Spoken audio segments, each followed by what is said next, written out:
So next up, we've got Ballsy Comics. We actually got one for each of us, and we have an extra one over there that we're going to give over to you. Now, this is from Big Ballsy Comics, and it is by Thomas Cantley and Adam Cozart. It is...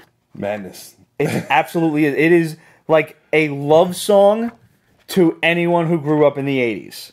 It truly, truly is. And testicles. And testicles, for that matter. The author is a testicular cancer survivor, and he hit us up on Instagram and wanted to know if we wanted to review the book. So I went and I bought these books. These weren't sent to us for free or anything. I made sure that I purchased these because share of the proceeds go toward testicular cancer research. Quality, too. And, yo, it's a good book. It's like, yes. You know, it's got that plastic glossy front cover and everything. And it's all story, too, except for the end where there's like two ads. There's like two ads. There's a cute cosplayer and dressed up as one of the characters from the book. And a guide to check your testicles for cancer. Which I did not know that. It seems very useful to me. I never knew how to, like, check my shit for lumps and things. Because, I mean, like, let's be realistic. You gotta grab your nutsack and, like, twist and feel and things. Like, really? Yeah. I've been grabbing my nutsack for years. Yeah, but in a much different way. I mean, honestly, I have checked out and I did find a lump, but it wasn't cancerous. That's good. The test, though, is awkward. They put, like, gunk on your nuts to do, like, a sonar check of your nuts. Uh-huh. Oh, and there was a chick that did it, too. I was like, oh, Jesus. That's a shame. Yeah. I was like, come on, get this gunk off me. Anyways. I don't know, like, I mean, you look at your nuts the wrong way and they hurt. Like, I can't imagine, like, you grabbing it, like, you just put a little too much pressure and like, you know? You should know what kind of pressure to put on your nuts. But what if you, like, you slip or something? You should not slip when it comes to your nuts. What if you have a seizure? Then you have a lot of medical issues to worry about, including your nuts. Mammograms are worse. Yes, they are. Mammograms are torture. Some man created them and hated y'all. And no woman scientist has stepped up to fix that shit. Shame on women scientists. Mammograms, oh my God. I have too many female friends that just, for some reason, they share that info with me. Yeah, you're right. The clamp, the coldness, the pressure, the pain. Yeah. You'd think they'd at least warm it up beforehand. Yeah, right? But, so, in this, you've got Dr. P, who is a reality traveling cancer doctor. He comes from the future where cancer has run rampant through the world, through Earth, and through many different parallel universes. And cancer all stems from the Cancer Queen. And it is like, think like the Cancerverse in Marvel that's breaking out of its universe, and it is infecting all the other universes and timelines. And all the people that are, you know, unfortunately stricken with cancer, they are, in story-wise, they are like the precursor, the small invasion first. And this goes on to basically sing the praises of He-Man and the Masters of the Universe, Indiana Jones, and Space Ghost Coast to Coast. This is like so awesome that they should never ever even be approached by lawyers. No. Because this is like heavy-handed, just taking their story, just like little tweaks. Castle Ape Skull. Yeah. I mean, that is like the perfect amount of 40% change that, like, here you go. It alliterates. It looks nothing like Castle Grayskull. It only sounds it. Yes. And you're good. Yes. And it's, he's got like... Female Skeletor? Female Skeletor, which is the girl's sister. So now, along with Dr. P, who is like the... P, get it? Dr. P? Oh, no, yeah. Okay, just in case you didn't get this, there it is. I would akin him to the Charlie, and the others are the Angels, if you will. Because he's like the man behind the voice, you know? He's the guy behind the, on the phone, like, telling them what to do. And there's Mr.Ballsy. He's the testicular cancer survivor. And his sidekick, she's not really a sidekick, she's his partner, Hot Pink, who is the breast cancer survivor. Hence the pink. And my favorite character, of course, Lefty, is Mr. Ballsy's left testicle. Yes. Who is clearly removed.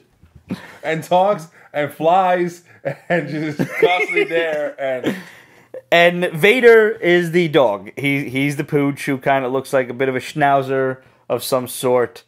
But Lefty, man, Lefty. So let me take you through this. Now, Hot Pink's sister seems to have aligned herself with the Cancerous Queen. And here she is popping up for you guys on YouTube dressed as Skeletor. And I never thought a female Skeletor was something that I would enjoy, but I do now. Yes. I do now. And so they're on Eternia. That's the name of the place. Yeah. And Turd. Ballsy says, "Hey, does anybody notice how buff I am here?" And like, did you notice the action figures selling more action figures in the marketplace? And I'm not sure what's up with the floating three-eyed gorilla. Wasn't there a three-eyed gorilla in something? I don't know. I seem to recall some sort of references in this. I know, man. Like some of them even I don't get, but I could swear there was a cartoon with either a three-eyed gorilla or a gorilla with mental powers that wasn't Grodd. Thank you. I'm about to say Grodd. No, I know. Oh my God! Masters of the Universe. Garg had 3 eyes. He was he a gorilla? Fuck! Wow, man, that's deep, dude. That's deep in Masters of the Universe lore. That took me a while to fucking remember. Wow. The giant monster. It's like in the classic scene where he's talking to Lefty. Now, you can only go in Castle Ape Skull once every 500 years. So they send Ballsy in, but Lefty goes with him. Because why? They're the same person, basically. They're just one entity. They happen to be separate, but still. So he's telling him, like, oh man, it's good to see you. It's good to...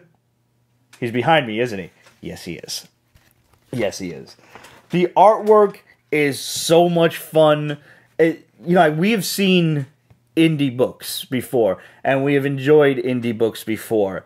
This one takes its time to pay true homage to all of the instances. Like, here we have Hot Pink going through the jungle, trying to get to this ancient temple, and it is the Temple of Balls, and the Temple of Balls, and atop of it is the Nut Tower, and those are 2 testicles right on top of the tower there, showing up for you guys on screen. Yeah. And the scene in Raiders of the Lost Ark where the mouths are shooting the arrows, are shooting fucking nuts at them. Because why not? So good. So good. The space goes coast to coast where the Cancerous Queen finally shows her ugly, cancerous face. And who else could it be but Breck? Of course. Naturally. There's an awful lot of cursing going on, too. Yeah. I mean, you have a flowing testicle, so... You do have a floating testicle. Everything else is all good after that. And there's even Snake Mountain. Of course. And... Hordak! Who happened to be Hot Pink's ex-husband. Or boyfriend, or whatever. And there's more to come. That is a Millennium Falcon if ever I've seen one. That is. That's what that is. Somebody's giddy. It's so good. And here is they make reference to a werewolf that was using Lefty as a chew toy at some point. And here is the ridiculously hot cosplayer cosplaying Zandita, who is the female Skeletor. That's Hot Pink's sister. Tiffany Shariti. We're going to go with Shariti. Instagram is Shari T. It's appearing on the bottom there, so you can check her out as well. And you guys make sure you go and follow Big Ballsy Comics on Instagram. The least you could do is go and pick up one of these bad boys. They're only about $5, give or take. I think it was $5. This is one of the best indie published books I have ever read.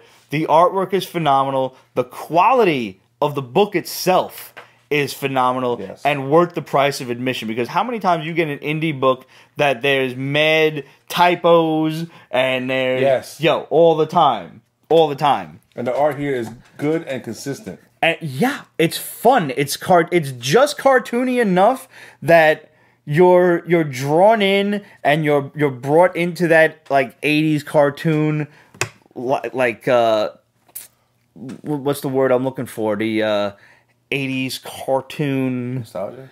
Nah, like mindset. Thank you. Couldn't think of it. Woo. I'll have another one. Because that helps. And it's continuing to move the story along. You want, like, right in the beginning, Dr. P, you're given his, like, initial story where he's trying to get away from the Cancerous Queen and they're trying to open a door to, you know, find a time when cancer was not rampant in the world. And all of a sudden he starts kind of giving this omniscient narration of, yeah, we're not going to pick up where this is going. We're going to jump right into it. And believe me, there's more to this story to tell. I want to hear the rest of the story. I really do. So only you can prevent testicular cancer. You really can't. Like, cancer fucking sucks. But you can help, and you can read a really awesome story, and hopefully we see more of our favorite Ballsy heroes real soon. But get yourself on youballsy.com and order yourself some. And tell them the Basement Boys sent you. That's funny. Get yourself on Big Ballsy. Hey. You realize, like, since I got these in the mail, and every time I make reference of big balls, all I can hear in my head is AC/DC, right? Oh, was that too white? I'm sorry. I've got big balls. You've got big balls. You don't know that song? Really? It's about parties. I love that song. They throw big balls. Get it? Balls. So last week we reviewed Ballsy Heroes from Big Ballsy Comics. Props And yo, this was an awesome book. Props. It is a perfect love song to anyone who grew up in the 80s, from Masters of the Universe to Indiana Jones to Space Ghost. It's a hilarious book. It's one of the best indie books that the Pete's Basement Show has ever had the privilege of reviewing. And Good. I wasn't even drunk. I wasn't. Now I am. And I wasn't drunk then, and I fucked it up. And now I'm about to get it right. So I brought up one of the awesome cosplayers that was cosplaying not only evil female Skeletor, but several other roles within the comic book. And if you want to know about the comic book, if you want to get the comic book, go follow Ballsy Comics on Instagram and go to the website. You are Ballsy. I am Ballsy. YouAreBallsy.com. But the point I'm trying to make here is, Greg, since I asked Red already, you see that? You see this wonderful cosplayer's name? Yes. How would you say that? Shorty. Shit, okay. I don't feel so bad now. Because that's what I said. It gotta be the fucking drinks then. It's gotta be. Right. Maybe now I'll look at her and be like, huh? I thought her name was I said Charity, and that's what I went with. It's the sober. The cosplayer's name is Charity. Oh my God. Charity. Oh God. Yeah. I'm so sorry, Tiffany. Red got it sober. Red did. But now have a look at it. I think that was the key. Have a look at it. I'm So fucked up. Now yeah, you can't even have it. So I want to apologize for getting that name wrong. Charity, you're a fantastic cosplayer. You look great in the costumes. That's dope that they put the cosplayers in the comics. Yeah, it's awesome. And this is a really fantastic book. We have